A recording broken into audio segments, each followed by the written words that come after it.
ಮಧ್ಯಪ್ರಾಚ್ಯದಲ್ಲಿ ಮುಂದುವರಿದ ಯುದ್ಧದ ಕಾರ್ಮೋಡ. ವಿರೋಧಿಗಳನ್ನ ಬಗ್ಗು ಬಡಿತಾ ಇದೆ ಇಸ್ರೇಲ್ನ ದೈತ್ಯ ಸೈನ್ಯ. ಹಿಜ್ಬುಲ್ಲಾ ಉಗ್ರ ಸಂಘಟನೆಯ ವಿರುದ್ಧ ಇಸ್ರೇಲ್ ಆರ್ಮಿ ಅಟ್ಯಾಕ್ ಮಾಡಿದೆ. ಲೆಬನಾನ್ ಮೇಲೆ ಮತ್ತೆ ಇಸ್ರೇಲ್ ಸೈನ್ಯ ಭಯಾನಕವಾಗಿ ದಾಳಿ ಮಾಡಿದೆ. ಇಸ್ರೇಲ್ ದಾಳಿಗೆ ಹಿಜ್ಬುಲ್ಲಾ ವಕ್ತಾರ ಮೊಹಮ್ಮದ್ ಆಸಿಫ್ ನನ್ನ ಹತ್ಯೆಗೈದ ಇಸ್ರೇಲ್ನ ಸೈನಿಕರು. ಹಿಜ್ಬುಲ್ಲಾ ಉಗ್ರರನ್ನ ಗುರಿಯಾಗಿಸಿ ಬೈರುತ್ ಮೇಲೆ ಇಸ್ರೇಲ್ ದಾಳಿ ಮಾಡಿದೆ. ಇನ್ನು ಏರ್ ಸ್ಟ್ರೈಕ್ ಅನ್ನ ನಡೆಸಿ 12 ಜನರನ್ನ ಹತ್ಯೆಗೈದಿದ್ದ ಇಸ್ರೇಲ್ ಸೇನೆ.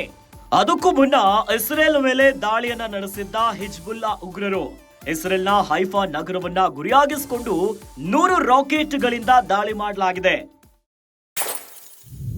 ಹಿಜ್ಬುಲ್ಲಾ ಕ್ಷಿಪಣಿ ದಾಳಿಗೆ ಇಸ್ರೇಲ್ ನಾಗರಿಕರು ಗಾಯಗೊಂಡಿದ್ರು. ಹೀಗಾಗಿ ಕೆರಳಿರುವಂತಹ ಇಸ್ರೇಲ್ ಪ್ರತಿಕಾರವನ್ನ ತೀರಿಸಿಕೊಳ್ಳಲು ಹಿಜ್ಬುಲ್ಲಾ ವಕ್ತಾರನ ಹತ್ಯೆ ಮಾಡಿದೆ. ಮಧ್ಯಪ್ರಾಚ್ಯದಲ್ಲಿ ಈಗ ಮತ್ತೆ ಮುಂದುವರೆದಿದೆ ಯುದ್ಧದ ಕಾರ್ಮೋಡ. ಪ್ಯಾಲೆಸ್ತೇನ್ ವಿರುದ್ಧ ಸಮರ ಸಾರಿರುವಂತಹ ಇಸ್ರೇಲ್ ನೆರೆಯ ಲೆಬನಾನ್ ಮೇಲೂ ಕೂಡ ಅಟ್ಯಾಕಿಂಗ್ ಮೂಡ್ ನಲ್ಲಿದೆ ನೋಡಿ. ಈಗ ಇಸ್ರೇಲ್ ದಾಳಿಗೆ ಹಿಜ್ಬುಲ್ಲಾ ವಕ್ತಾರ ಬಲಿಯಾಗಿದ್ದಾನೆ. ವಿರೋಧಿಗಳನ್ನ ಬಗ್ಗು ಬಡಿತಾ ಇದೆ ಇಸ್ರೇಲ್ನ ದೈತ್ಯ ಸೈನ್ಯ.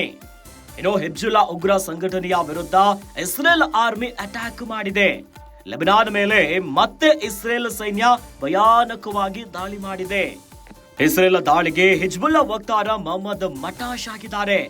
ಮೊಹಮ್ಮದ್ ಆಸಿಫ್ ನನ್ನ ಈಗ ಇಸ್ರೇಲ್ ಸೈನಿಕರು ಹತ್ಯೆ ಮಾಡಿದ್ದಾರೆ. ಹಿಜ್ಬುಲ್ಲಾ ನಗರವನ್ನ ಗುರಿಯಾಗಿಸಿಕೊಂಡೇ ಬೈರುತ್ ಮೇಲೆ ಇಸ್ರೇಲ್ ದಾಳಿ ಮಾಡಿದೆ. ಹೀಗಾಗಿ ಏರ್ ಸ್ಟ್ರೈಕ್ ಅನ್ನ ನಡೆಸಿ 12 ಜನರನ್ನ ಹತ್ಯೆಗೈದಿದ್ದ ಇಸ್ರೇಲ್ ಸೇನೆ. ಅದಕ್ಕೂ ಮುನ್ನ ನೋಡೋದಾದ್ರೆ ಇಸ್ರೇಲ್ನ ಮೇಲೆ ದಾಳಿಯನ್ನ ನಡೆಸಿದ್ರು ಹಿಜ್ಬುಲ್ಲಾ ಉಗ್ರರು. ಈಗ ಅದಕ್ಕೆ ಪ್ರತಿಕಾರವನ್ನ ತೀರಿಸಿಕೊಂಡಿದ್ದಾರೆ. ಕೆರಳಿರುವಂತಹ ಇಸ್ರೇಲ್ ಪ್ರತಿಕಾರವನ್ನ ತೀರಿಸಿಕೊಳ್ತಾ ಇದೆ.